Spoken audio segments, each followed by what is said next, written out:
Hi guys, welcome back to my YouTube channel. ഇന്ന് നമ്മളുണ്ടല്ലോ ഇങ്ങനൊരു ഷെൽഫിൻ്റെ എങ്ങനെയാണ് ഷെൽഫ് നമ്മൾ ആമസോണിലൊക്കെ നമുക്ക് അവൈലബിൾ ആണ്. അപ്പോൾ ഈ ഒരു ഷെൽഫ് ഞാൻ വാങ്ങിച്ചിട്ടുണ്ടായിരുന്നു. ഇത് ശരിക്കും പറഞ്ഞിട്ടുണ്ടെങ്കിൽ വുഡാണ് സാധനം, പക്ഷേ നമുക്ക് ഹോം ഡെക്കോറൊക്കെ ആയിട്ട് യൂസ് ചെയ്യാൻ പറ്റും. ഇതിൻ്റെ ഹൈറ്റ് വരുന്ന 19 ഇഞ്ചാണ്. മുകളിലത്തെ ആ ഒരു എന്താ പറയുക, ആ ഒരു റോയുടെ വന്നിട്ട് 12 ഇഞ്ചാണ് വരുന്നത്. ഇത് അടിപൊളിയൊരു സാധനമാണ്.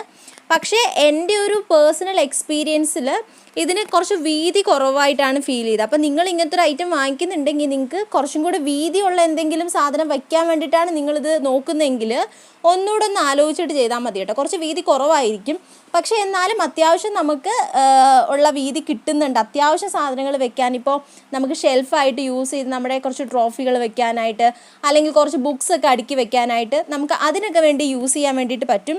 ഇതിൻ്റെ ഇൻസ്റ്റാളേഷനാണ് നമ്മൾ കാണുന്നത്. ഇതിങ്ങനെ ഓരോരോ സെപ്പറേറ്റ് ആയിട്ടുള്ള വുഡ്